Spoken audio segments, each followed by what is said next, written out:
Now, let's dive into today's story. Chapter 1. Foundations of Deceit.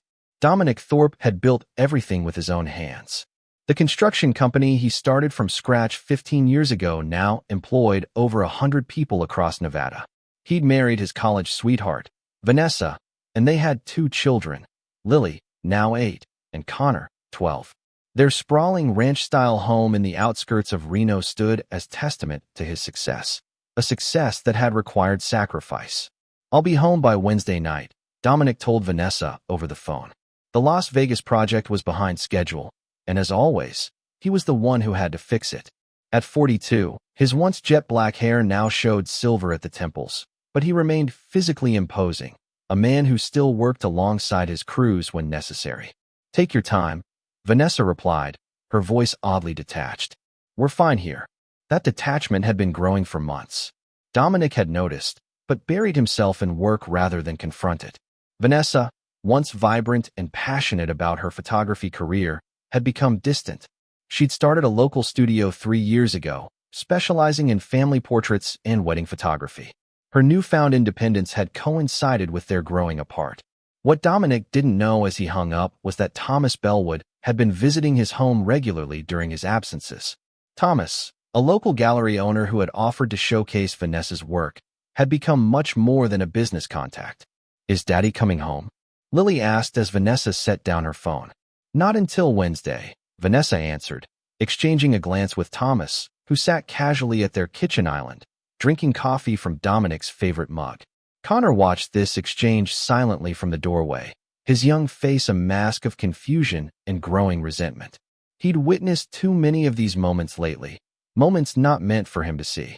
That evening, after the children were in bed, Vanessa and Thomas sat on the back porch.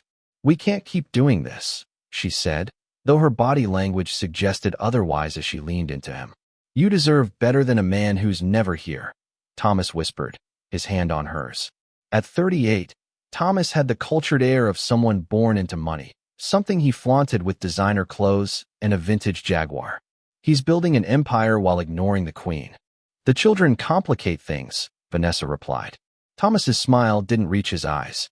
"Children adapt. Trust me." Upstairs, Connor sat on his bed, a model airplane in his hands, one his father had helped him build. In the adjacent room, Lily slept soundly, innocent to the fracturing foundation of their family. Connor set down the plane and pulled out his tablet, opening the recording app he'd been using for his school project. With deliberate steps, he walked to the air vent connecting to the porch below and placed the tablet near it. He'd been collecting evidence for weeks now. Connor understood more than anyone realized.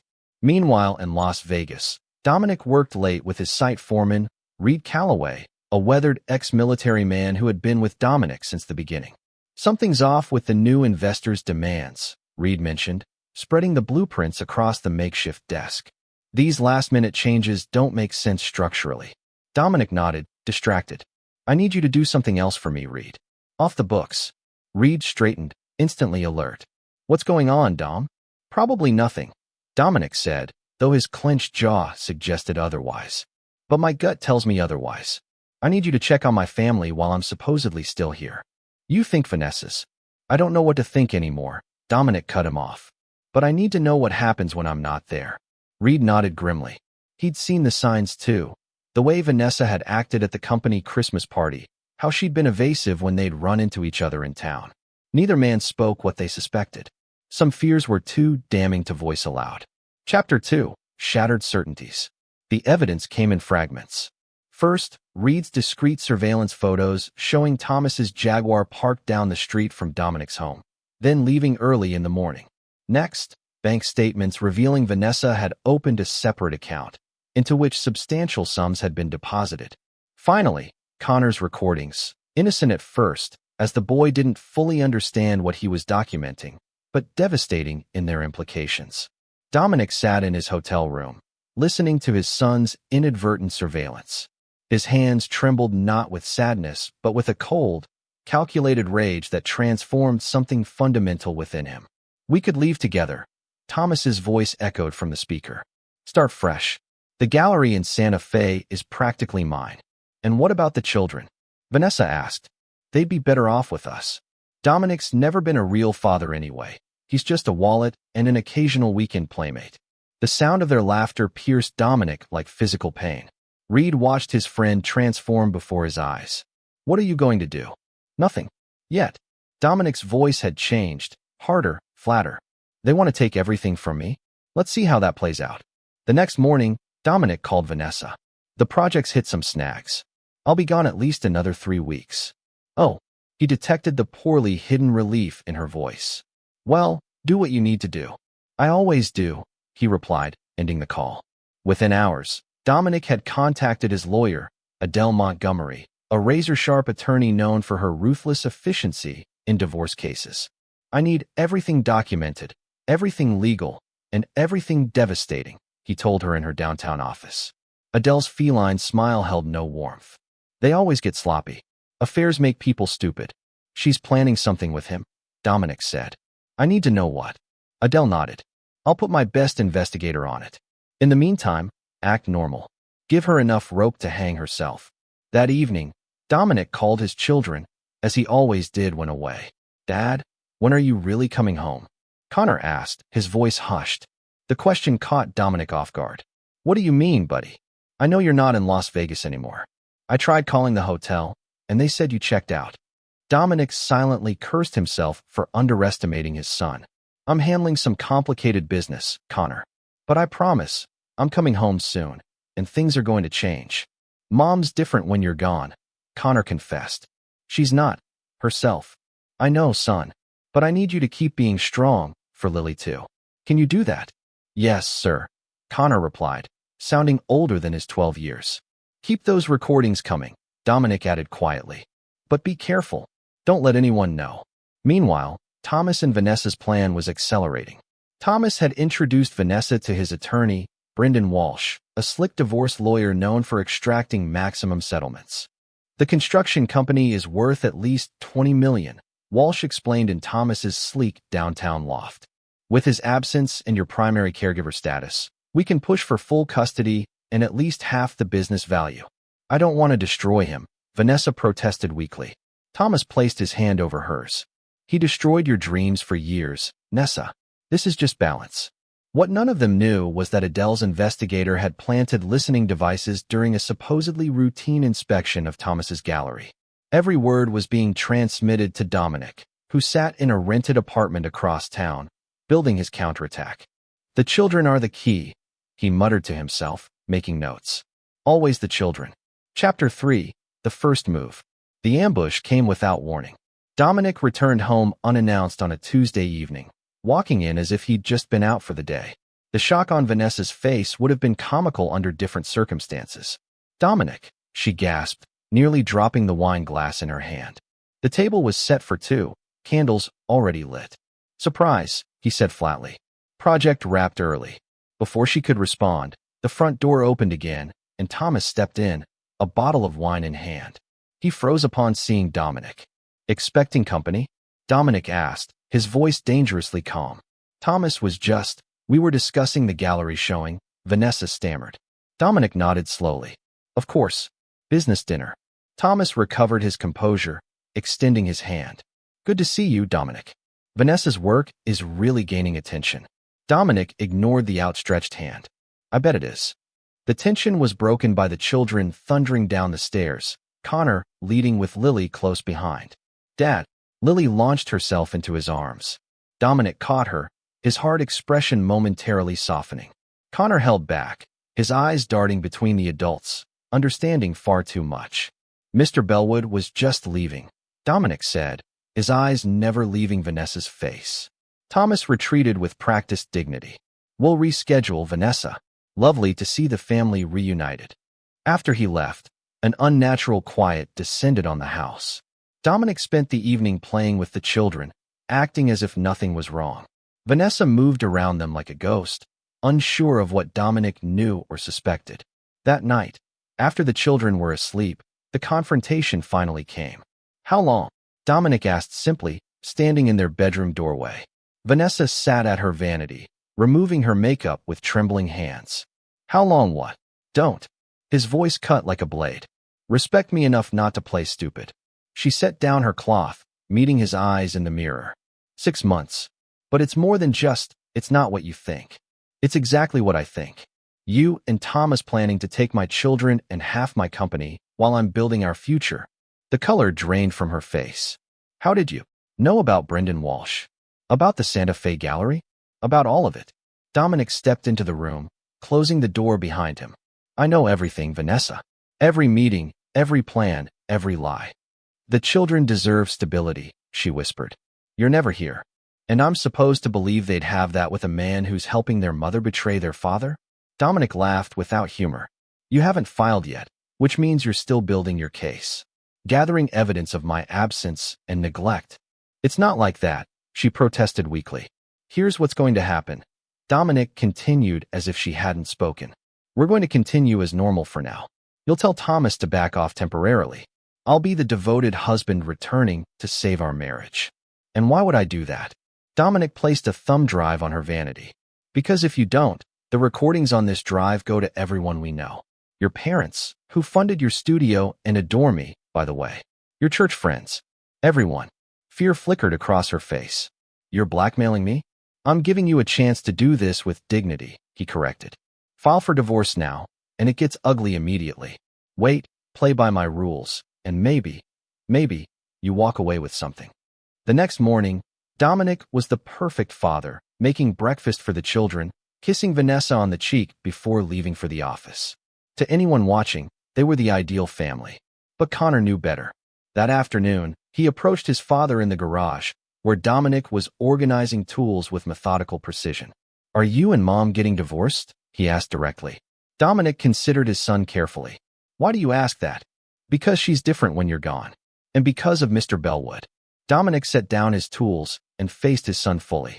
Connor, adult relationships are complicated. But I want you to know that whatever happens between your mother and me has nothing to do with how much we both love you and Lily. She's going to try to take us away from you, isn't she? Connor's insight was unsettling. What makes you say that? I heard her talking to Mr. Bellwood. They didn't know I was listening. Connor's eyes welled with tears. I don't want to go with them. Dominic pulled his son into a fierce embrace. Nobody is taking you anywhere you don't want to go. I promise you that. What Dominic didn't tell his son was that this promise would require measures that would change all their lives forever. Chapter 4. Calculated Moves. For 6 weeks, Dominic played the role of devoted husband and father, coming home early, planning family outings, even suggesting counseling. Vanessa performed her part less convincingly, her smile strained, her affection mechanical. Thomas had retreated to the periphery, communicating with Vanessa only about business via carefully worded texts. But beneath this facade of reconciliation, Dominic was meticulously building his case, with the help of Reed, Adele, and unexpectedly, Connor. Your mother has a meeting today after her studio closes, Dominic told Connor one morning while driving him to school. At the Riverside Cafe. Connor nodded, understanding the unspoken request. At 12, he had become an unlikely spy in his own home, his tablet recording conversations, his keen observations reported back to his father. Some might have questioned Dominic's use of his son this way, but Dominic saw it as preparing the boy for the harsh realities of life, teaching him that loyalty must be repaid with protection. That afternoon, Connor sat at a corner table in the cafe, ostensibly doing homework, his tablet propped up and recording as Vanessa and Thomas huddled in intense conversations several tables away. He's suspicious, Vanessa whispered. He's been too perfect, like he's putting on a show. Thomas reached for her hand. Walsh says we're almost ready. The separate accounts are established. We just need to document his past absences better. What about the recordings Connor was making? Dominic mentioned them. Thomas frowned. Has he shown them to you? No. He claims they're on a drive somewhere safe. He's bluffing, Thomas decided. If he had anything damaging, he would have used it already. And the children? The judge will see that a traveling businessman can't provide stability. With my gallery connections, we can paint a picture of a vibrant cultural life for them with us. Connor's jaw clenched as he listened, his hand nearly crushing his pencil.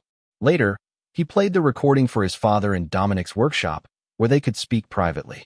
Dominic's face remained impassive, but his eyes burned. You did well, son. They're going to try to take us away, Connor said, his voice breaking. No, They're not, Dominic assured him. Because we're going to beat them at their own game. The next day, Dominic invited Reed and Adele to meet at his construction site's trailer office. She's accelerating her timeline, Dominic explained. We need to implement phase 2. Adele nodded. The financial restructuring is complete. Thorpe Construction is now held by the irrevocable trust, with the children as beneficiaries and you as trustee. If she files now, there's technically no company for her to claim half of. And the personal accounts? Dominic asked. Legally transferred to project operational funds, Reed confirmed. On paper, you're cash poor right now. Everything is tied up in ongoing projects. She'll claim fraud, Adele warned. Dominic's smile was cold. Let her. By the time this is over, fraud will be the least of her concerns. That evening, Dominic called an old friend from his early construction days, Hector Romero, now a private investigator with questionable methods, but absolute loyalty to Dominic, who had once saved him from financial ruin. I need everything on Thomas Bellwood, Dominic instructed. Not the surface stuff. I need the dirt no one's supposed to find. You know my methods aren't always by the book, Hector cautioned. I don't care if you have to make a deal with the devil, Dominic replied. I want him destroyed. Meanwhile, Vanessa had noticed Connor's increasing attachment to Dominic and began her own campaign to secure her children's loyalty. She took Lily shopping, bought Connor the expensive gaming system Dominic had said was too extravagant, and began painting Dominic as the reason for their reduced circumstances. Daddy's business is having problems, she told them over ice cream. That's why he was gone so much. But no matter what happens, you'll always have me and your home. Lily accepted this with childish faith, but Connor's eyes reflected skepticism. Dad says the business is doing better than ever, he challenged. Vanessa's smile tightened. Your father doesn't always tell us everything, honey. Later that night, Connor reported this conversation to Dominic, who was working late in his home office. She's trying to turn Lily against you, Connor said anxiously. Dominic closed his laptop. Connor, what I'm about to ask you is a lot for someone your age, but I need you to be the man of the house when I can't be. What do you mean? Your mother is going to file for divorce soon. When she does, she'll try to limit my time with you and Lily. I need you to be Lily's protector. Keep her close. And most importantly, I need you to continue being my eyes and ears. Connor nodded solemnly. I won't let you down, Dad. Dominic placed a hand on his son's shoulder. There's something else. I've set up accounts for both you and Lily for college and beyond. No matter what happens with the divorce, that money is protected. What Dominic didn't tell Connor was that those accounts were also monitoring devices. Any attempt by Vanessa or Thomas to access them would trigger alerts and create evidence of financial interference. The chess game was becoming more complex by the day, with the children as unwitting pawns and Dominic moving pieces with ruthless precision. Chapter 5, Hidden Truths. The divorce filing came 3 months after Dominic's surprise return. Despite their performance of reconciliation, Vanessa's petition arrived with all the allegations Dominic had anticipated: emotional abandonment, financial control, parental neglect. She sought primary custody of the children, their home, and a substantial portion of what she believed was Dominic's personal wealth and business. Dominic accepted the papers from the process server with an unsettling calm. Thank you, he said simply, closing the door and pulling out his phone. The first call was to Adele. It's done. She's made her move. The financial shields are holding, Adele confirmed. And the custody counter strategy is ready whenever you give the word. The second call was to Hector. Tell me you have something. Hector's voice was grim but satisfied. Oh, I have something all right. Thomas Bellwood isn't even his real name. Meet me at the usual place in an hour. The usual place was a storage unit facility on the outskirts of town. Dominic arrived to find Hector waiting inside Unit 227, surrounded by boards covered with photos, documents, and connecting strings, an analog investigation in a digital age. Thomas Bellwood was born Preston Thomas Kavanaugh, Hector began, pointing to a mugshot of a younger version of Thomas. Changed his name after a scandal in Chicago involving art forgery and sleeping with a prominent donor's wife.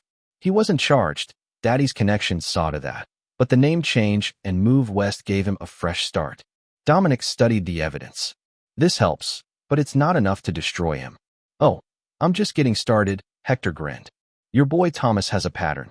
He finds wealthy, professionally frustrated women, mentors them, seduces them, and then uses them to access their money or connections.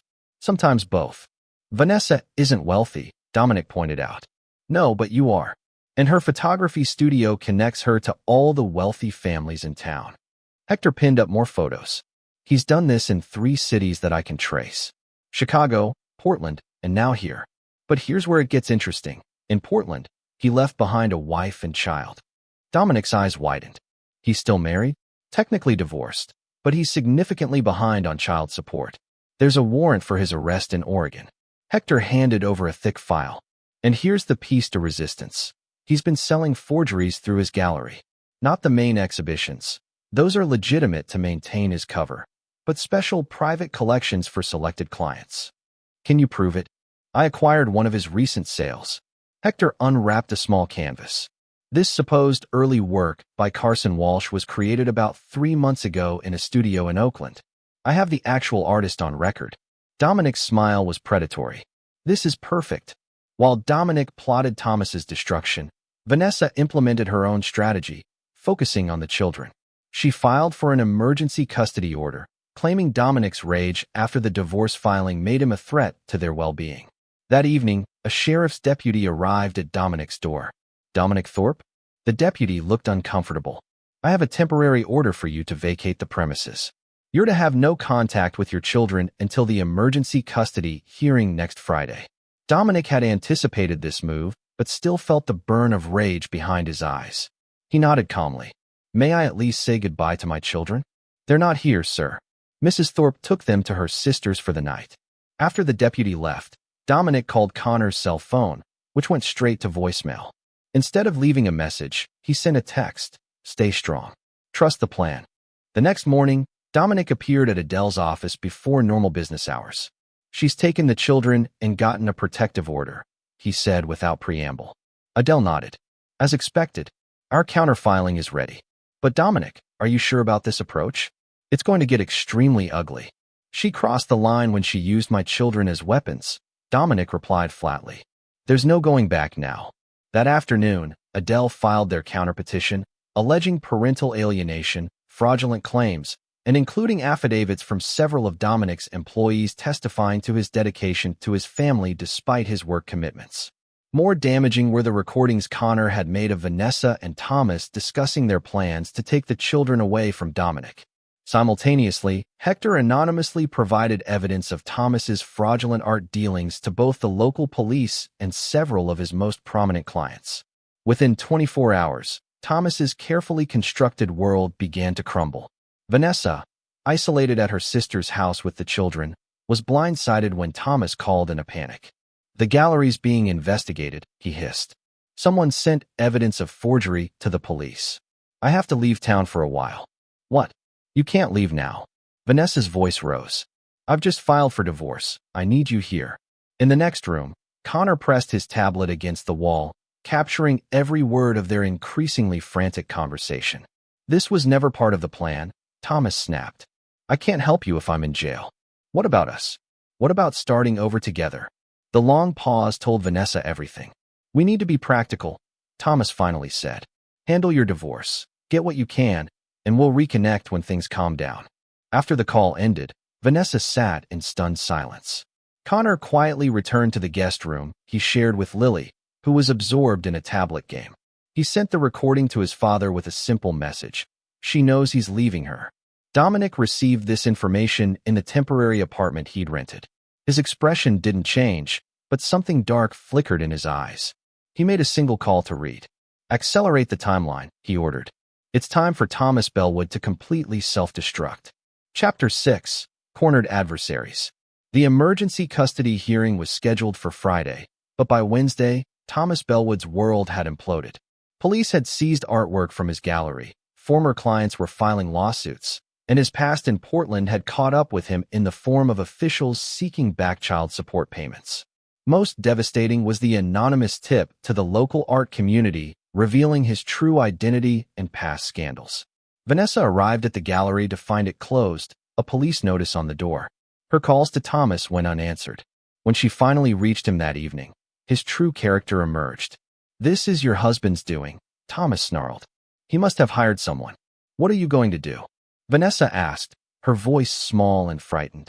She was alone with the children at her sister's house, increasingly aware of how precarious her position had become. I'm leaving tonight. My contact in Mexico can set me up with a new start. What about me? What about our plans? Thomas laughed bitterly. Our plans? Wake up, Vanessa. Our plan was for you to get half of a multi-million-dollar construction company. That's not happening now, is it? Your husband's too smart. He's protected his assets somehow. So you're just abandoning me? Tears streamed down her face.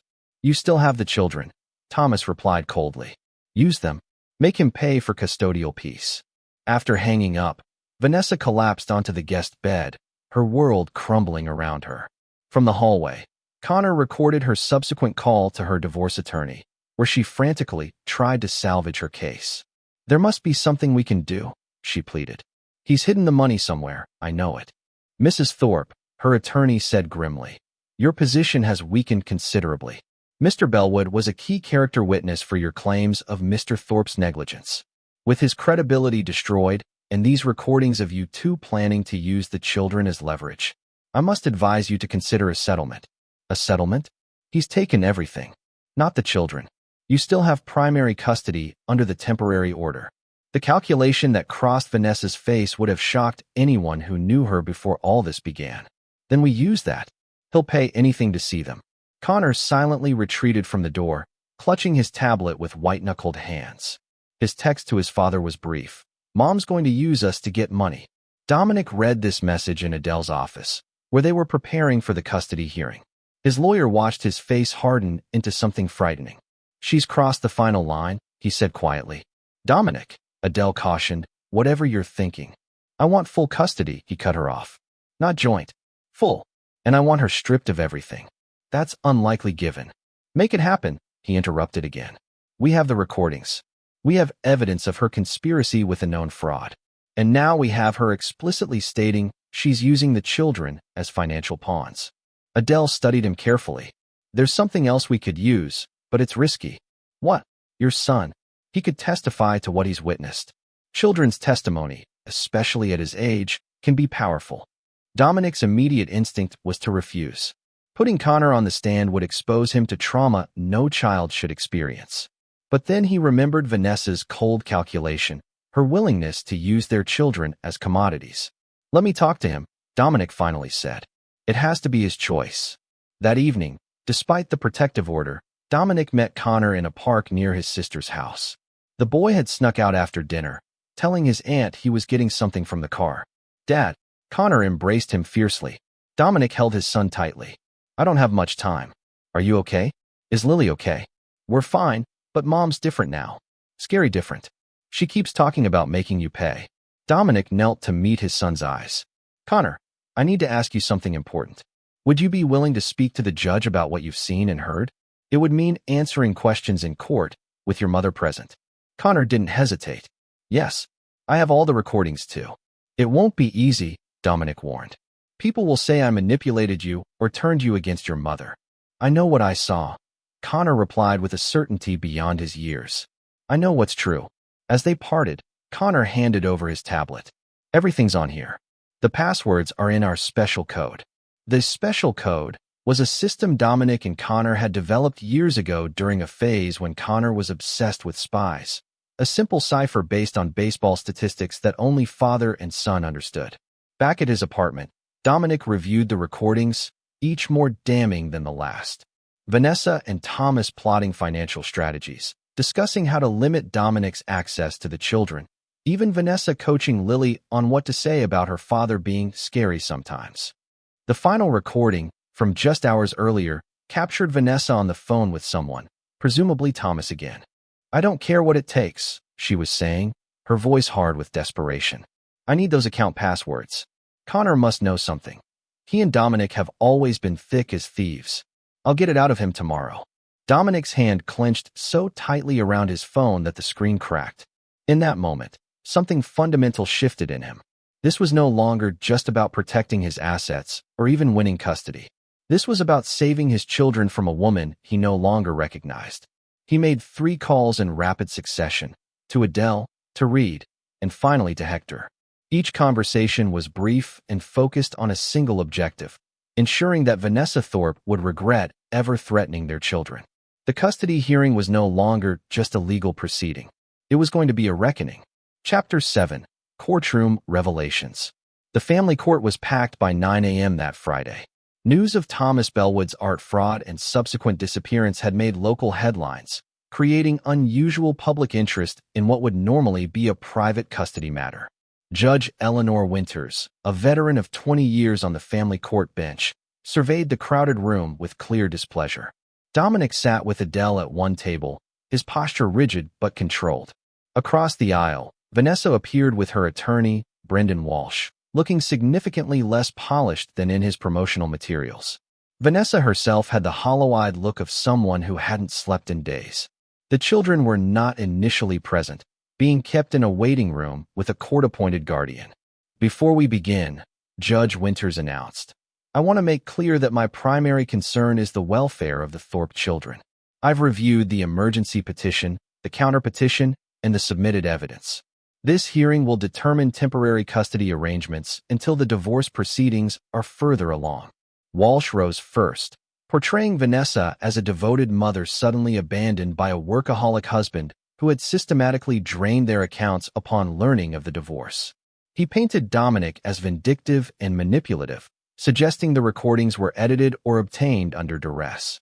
Furthermore, Your Honor, Walsh continued smoothly, Mr. Thorpe has clearly orchestrated the recent troubles of Mr. Bellwood to discredit my client by association. This pattern of vindictive behavior makes him unsuitable for custody. When Adele's turn came, her approach was methodical and devastating. Rather than making speeches, she simply presented evidence. The unedited recordings, financial records showing how Thorpe Construction had been legally restructured years earlier as part of standard business planning, and affidavits from Connor's teachers noting his academic decline during the months Dominic was supposedly being kept from the children. Your Honor, Adele concluded, what we have here is not a vindictive father, but a mother who conspired with her paramour to separate Mr. Thorpe from both his children and his livelihood. The temporary protective order was obtained under false pretenses, as evidenced by Mr. Thorpe's son's own recordings. Judge Winters frowned. These recordings were made by a 12-year-old boy, without the knowledge or consent of his mother. Yes, Your Honor, Adele acknowledged. Connor Thorpe began recording conversations in his home initially for a school project on family oral histories. What he captured instead was the systematic plotting of his mother and Mr. Bellwood. I'd like to hear from the children, the judge decided, particularly Connor, given his role in this evidence. Connor entered the courtroom looking smaller than his 12 years in a pressed shirt and tie. His eyes found his father immediately, drawing strength from Dominic's reassuring nod. After establishing Connor's understanding of truth versus lies, Judge Winters asked him directly about the recordings. Did your father ask you to make these recordings, Connor? No, ma'am, Connor replied. I started doing it on my own because... He hesitated, glancing at his mother. You can speak freely here, the judge encouraged. Because Mom was different when Dad was gone. She and Mr. Bellwood talked about taking us away, about making Dad pay. I was scared. And when did your father find out about these recordings? After he came home early and found Mr. Bellwood at our house. I showed him then because I thought he should know the truth. Walsh objected, claiming parental manipulation, but the judge overruled him. Connor, she continued, has your father ever asked you to say anything specific about your mother in court today? No, ma'am. He just said to tell the truth. Vanessa's face had gone from pale to ashen. When 8-year-old Lily was brought in next, she appeared confused and anxious, clutching a small stuffed rabbit. Hi, Lily, the judge said gently. I just want to ask you a few questions about your mom and dad, okay? Lily nodded timidly. Do you spend time with your dad? Not anymore, Lily answered. Mommy says he's too busy with work to see us. And before that, did he spend time with you when he was home? Lily brightened. He taught me to ride my bike and helps with my science projects. We have daddy-daughter dates on Saturdays when he's home. Has your dad ever scared you or made you feel unsafe? Lily looked genuinely confused. No, Daddy's the one who checks for monsters under the bed. Lily, the judge said carefully, did your mom ever tell you to say anything about your dad being scary? The little girl's eyes darted to her mother. She said to remember the time Daddy yelled, but he only yelled because I almost ran into the street. He was scared, not mean. After the children were escorted out, Judge Winters called a brief recess. When proceedings resumed, her expression had hardened. Based on the evidence presented, I'm inclined to vacate the emergency custody order. However, before I make my final ruling, there's an unusual request. She turned to Connor's guardian ad litem. Connor has asked to present additional evidence he believes is relevant. Walsh leapt to his feet. Your Honor, this is highly irregular. What additional evidence could a child possibly have that hasn't been submitted by counsel? The judge silenced him with a look. Mr. Walsh, given that this child's recordings form the backbone of your opponent's case, I'm inclined to hear what else he may have documented. Connor was brought back into the courtroom, this time carrying his tablet. He approached the bench with surprising composure. Your Honor, he began, his voice initially trembling but steadying as he continued. I'd like to play a video from Mom's phone. Vanessa's sharp intake of breath was audible throughout the courtroom. Objection, Walsh called. Any such video would be obtained without consent and potentially in violation of privacy laws. Your Honor, Connor interjected before the judge could rule. I didn't take Mom's phone. She sent this video herself, to Dad's phone, 2 days after he got locked out of our house. Judge Winters raised an eyebrow. Proceed, Connor. The courtroom fell silent as Connor connected his tablet to the courtroom's display system. The video began playing, showing Vanessa in what appeared to be the master bedroom of the Thorpe home. Her expression was triumphant, almost cruel. I thought you should see how well we're doing without you. Vanessa's recorded voice echoed through the courtroom. The camera panned to show Thomas lounging on Dominic's side of the bed, then moved to capture photographs of the children displayed on the dresser. They don't even ask about you anymore, she continued. Connor's gotten over his daddy worship, and Lily barely remembers your weekend outings. The real Vanessa shrank in her seat as her digital counterpart continued her taunting monologue, revealing not just her affair, but her explicit intention to use the children as leverage for financial gain. Most damning was the moment Thomas appeared beside her, taking the phone to add his own message. Face it, Thorpe. You've lost your family. Soon you'll lose everything else too. Going after my gallery? Two can play that game. The video ended with Vanessa's laugh and a final twist of the knife. Enjoy your lonely apartment while we enjoy your house, your bed, and your children's love. The silence that followed was absolute. Judge Winters's face had transformed from judicial neutrality to barely contained outrage. Mrs. Thorpe, she finally said, her voice dangerously quiet. Would you care to explain this video? Vanessa seemed to collapse inward. I was angry. Thomas said it would help our negotiating position if Dominic thought the children had forgotten him. Negotiating position, the judge repeated flatly. You mean using your children as pawns in a financial dispute with their father? Walsh attempted to interject, but the judge silenced him with a raised hand. I've seen enough, she declared. The emergency custody order is not only vacated, but was clearly obtained under false pretenses. Temporary custody of both children is awarded to Mr. Thorpe, with Mrs. Thorpe granted supervised visitation only until the final custody hearing. She turned to Dominic. Mr. Thorpe, while the court sympathizes with your position, I must caution against using children as intelligence gatherers in family disputes.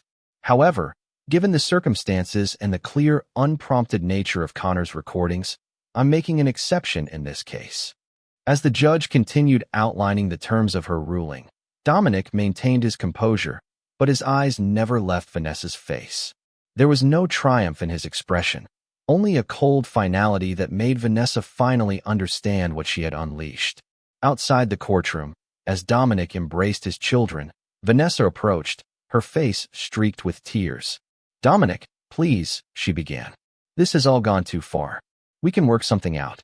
Dominic straightened, positioning himself between her and the children. There's nothing to work out. You showed exactly who you are. I made a mistake, she pleaded. But they're still my children. You forfeited that claim when you used them as weapons, Dominic replied, his voice low enough that the children couldn't hear. This is just the beginning, Vanessa. By the time I'm done, you'll have nothing. Not the house, not money, not even unsupervised time with them. You can't be this cruel, she whispered. Dominic's smile never reached his eyes. I learned from the best. Chapter 8, The Fall. The weeks following the custody hearing were a systematic dismantling of Vanessa's life. With Thomas Bellwood having fled to Mexico to avoid fraud charges and child support enforcement, she found herself alone facing not just divorce proceedings, but potential criminal charges for her role in what prosecutors were calling a conspiracy to commit financial fraud related to Thomas's gallery operations. Dominic had returned to the family home with the children, while Vanessa moved into a small apartment paid for by her increasingly skeptical parents. Her photography business suffered as clients, hearing rumors of the court case, quietly took their business elsewhere. The financial resources she had counted on, Thomas's gallery connections, and her share of Dominic's assets, had evaporated. "We need to discuss a settlement," Brendan Walsh advised in his office, looking distinctly uncomfortable. "The evidence against you is substantial, and Mr. Thorpe's legal team is pushing for full custody with only minimal visitation rights for you." "He can't take my children," Vanessa insisted, though her voice lacked conviction. Walsh sighed. "Mrs. Thorpe, the video you sent him alone is evidence of parental alienation. Add to that the recorded conversations about using the children for financial leverage, and your case for even joint custody is extremely weak. What about the business? He can't have hidden everything. The business restructuring was legally done years ago, with proper documentation. The trust for the children was established when they were born. I've had forensic accountants look at everything. It's airtight." Vanessa's world continued to contract. Her sister, initially supportive, had grown distant after seeing the courtroom video. Her parents, conservative and traditional, were openly discussing their disappointment in her choices. Friends who had rallied around the narrative of an abandoned wife had retreated in the face of evidence to the contrary. Most painful was Connor's coldness. During supervised visitations, he remained polite but detached, answering her questions with minimal responses. Lily still showed affection, but even she had begun to echo her brother's reserve, watching Vanessa with confused, wary eyes. "They're turning my children against me," Vanessa complained to the visitation supervisor. The woman, a veteran social worker named Helen, replied with professional neutrality. "Children are perceptive, Mrs. Thorpe. Connor in particular understands more than you might think." Meanwhile, Dominic was rebuilding his family with methodical care. He arranged his work schedule to be home when the children returned from school. He hired a housekeeper to maintain the home, but insisted on cooking dinner himself most nights, establishing new family rituals to replace the fractured old ones. When not with the children, he continued working with Adele to ensure the divorce settlement would be as favorable as possible, and with Hector to gather evidence of Thomas's continued criminal activities in Mexico. Evidence that would further implicate Vanessa if she didn't agree to his terms. The prosecutor's office is interested in the connection between Thomas's art fraud and Vanessa's studio, Adele reported one afternoon. Apparently, some of the fraudulent provenances were created using her photography and documentation. Was she knowingly involved? Dominic asked. That's unclear, but it gives us another pressure point. She's looking at potential criminal charges unless she can demonstrate cooperation. Dominic nodded. Make sure the children are completely insulated from any criminal proceedings. I want nothing touching them. Already done. The trust structure protects their inheritance regardless of what happens with the criminal investigation. That evening, as Dominic helped Lily with her science project, Connor approached with an expression that had become all too familiar, the look of a child forced to grow up too quickly. "Dad, is Mom going to go to jail?" Dominic set down the glue gun he'd been using. "Who told you that?" "I overheard your call with Ms. Montgomery. About criminal charges." Dominic sighed. "Connor, you need to stop eavesdropping on adult conversations." "I'm trying to protect our family," Connor protested. "Like you asked me to." The words hit Dominic like a physical blow. In his determination to protect his children from Vanessa's manipulations, had he turned his son into something no child should be? A spy in his own home, carrying burdens no 12-year-old should bear? "Come here," Dominic said, pulling his son into an embrace. "You've done more than enough. From now on, I need you to focus on being a kid. Let me handle the adult problems." "But what about Mom?" Connor persisted. "Your mother made some bad choices, but she's still your mother. Whatever happens between us doesn't change that." That night, Dominic made a decision. The ruthless dismantling of Vanessa's life had served its purpose. She was isolated, financially vulnerable, and legally exposed. Continuing to pursue criminal charges would only further traumatize the children, particularly Connor, who was already showing signs of the emotional toll. The next morning, he called Adele. "I want to offer a settlement. Generous visitation rights in exchange for full legal custody. No pursuit of criminal charges unless she contests the terms." "Are you sure?" Adele sounded surprised. "We have her cornered. The children have been through enough," Dominic replied. "I want this finished." The settlement offer was delivered to Vanessa that afternoon. In addition to the custody arrangements, it included a modest monthly support payment, enough to maintain a decent apartment and restart her photography business, but not the wealthy lifestyle she had envisioned with Thomas. Vanessa read the terms with tears streaming down her face. For the first time in months, she saw not an escape hatch, but a lifeline, a chance to retain some relationship with her children and rebuild some semblance of a life. "He's being more generous than you deserve," Walsh told her bluntly. "Take the offer." As Vanessa signed the agreement, a text arrived from an unknown Mexican number. "Found a buyer for the remaining pieces. Need your documentation skills again. Good money. T." She stared at the message for a long moment, then blocked the number without responding. Thomas Bellwood had cost her everything that mattered. There would be no second chance for him. That weekend, during her supervised visitation, Vanessa arrived with a different demeanor, humbled, genuine in a way she hadn't been in years. "I've signed the agreement," she told Dominic as he dropped the children off. "Thank you for not pursuing the criminal charges." Dominic's face remained impassive. "This isn't forgiveness, Vanessa. This is for them, not you." She nodded, accepting this harsh truth. "I know, but I'm going to earn back their trust, and maybe someday, a little of yours." "Don't mistake pragmatism for weakness," Dominic warned quietly. "If you ever try to use the children against me again, what happened these past months will seem like mercy." As he walked away, leaving Vanessa with their children and the court-appointed supervisor, Dominic felt no satisfaction, no triumph. Only the heavy certainty that he had done what was necessary to protect his family, and would do it again without hesitation if needed. The destruction of Vanessa's carefully constructed plans had been complete. The only question remaining was whether anything could be rebuilt from the ashes, and whether Dominic would ever allow it. Chapter 9. Retribution complete. 6 months after the custody settlement, life had found a new rhythm for the Thorpe family. Dominic had restructured his business operations to allow him more time at home, delegating much of the travel to Reed and other trusted lieutenants. The divorce was finalized, with the terms largely matching the settlement agreement. Full custody to Dominic with structured visitation for Vanessa. The children were adapting in their own ways. Lily, resilient as only young children can be, had adjusted to the new normal of splitting time between her father's home and supervised visits with her mother.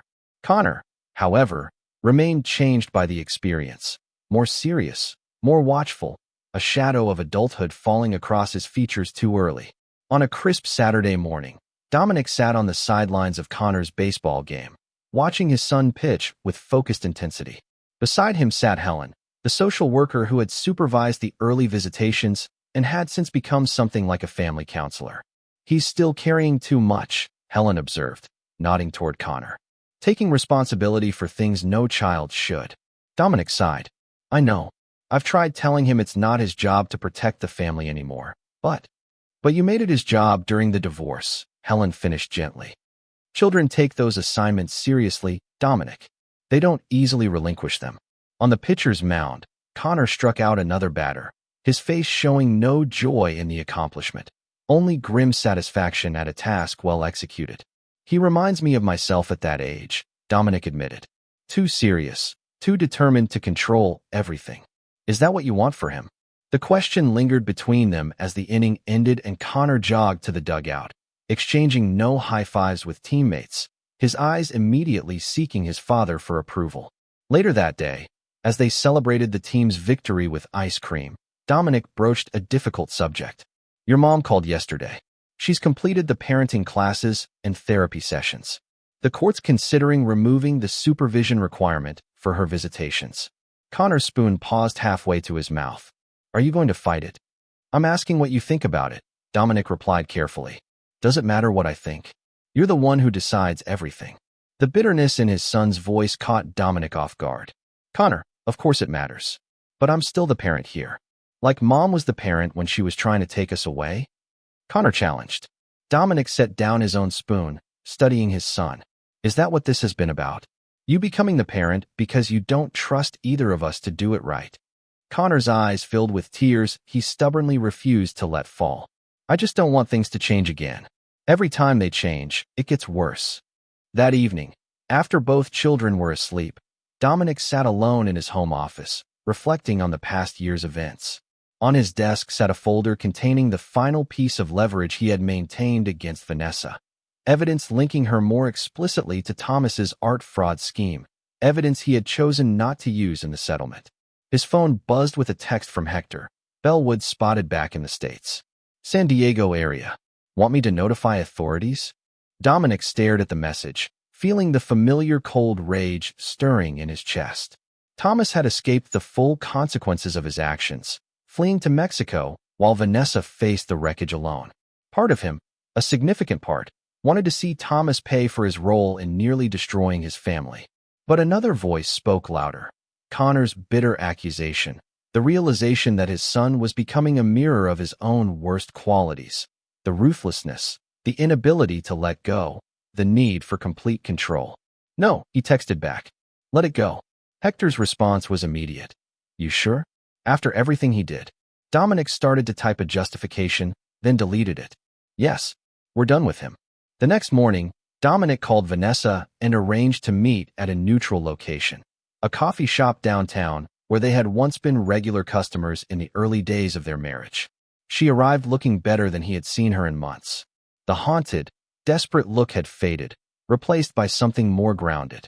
She had found work teaching photography at the community college, a modest position but one that seemed to suit her better than the high-pressure world of commercial work. Thank you for meeting me, Dominic began formally. Of course. She remained wary, uncertain of his purpose. He slid the folder across the table. This is everything linking you to Thomas's art fraud. The photos you took documenting the fake provenances, the editing work you did. I've had it since before the settlement. Vanessa stared at the folder, her face draining of color. Why are you giving this to me now? Because I'm done, Dominic said simply. Not forgiving, not forgetting, but done. The children need us to find some way forward that doesn't involve constantly looking back. Especially Connor. Vanessa murmured, understanding immediately. He's becoming like me at my worst, Dominic acknowledged. Calculating, untrusting, always planning 3 moves ahead. That's not what I want for him. Vanessa nodded slowly. What are you proposing? A truce.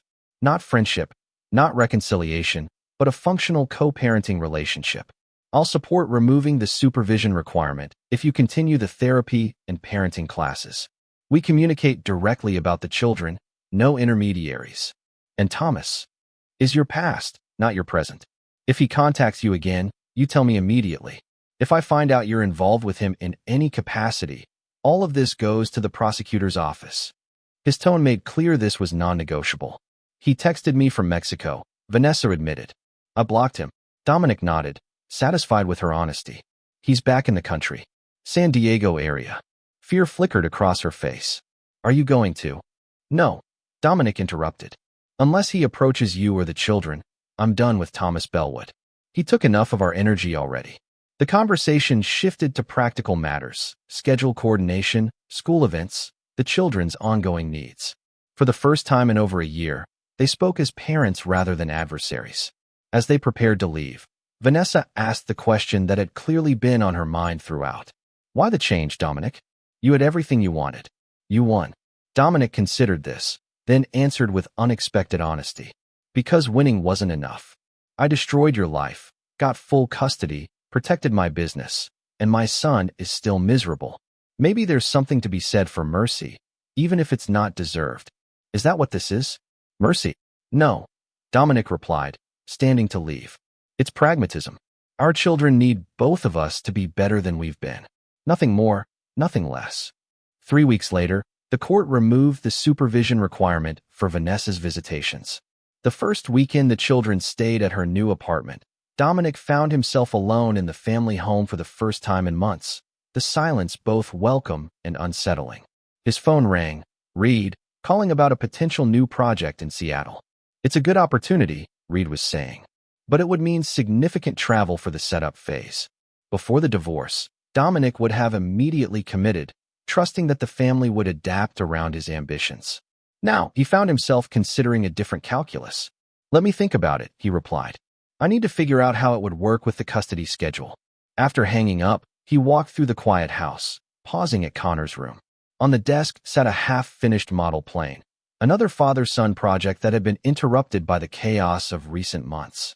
Beside it was a framed photograph of Dominic and Connor on a fishing trip when the boy was 7, both smiling with unguarded joy. Dominic picked up the model, examining the careful work his son had put into it. The precision, the attention to detail. Connor had always been methodical, even before the divorce had turned that natural tendency into something harder and more defensive. His phone buzzed with a text from Connor. "Dad, Mom's taking us for ice cream. Is that okay?" The old Dominic would have analyzed this for hidden agendas, perhaps seen it as Vanessa trying to buy the children's affection. Instead, he typed simply, "Of course. Have fun. Love you both." The response came quickly, "Love you too." Dominic set down his phone and returned to the model plane, picking up where his son had left off. The retribution was complete, but not in the way he had originally envisioned. Not through Vanessa's complete destruction or Thomas's imprisonment, but through the slow, difficult process of rebuilding what mattered most: his children's sense of security and, perhaps someday, their capacity for trust. He had not forgiven. Some betrayals went too deep for that. But he had chosen to stop the cycle of vengeance before it claimed not just his enemies, but his children as well. In the quiet of his home, working on his son's model plane, Dominic Thorpe made peace not with his past, but with his future. The ruthless man who had systematically dismantled his wife's life remained. The father who would do anything to protect his children remained.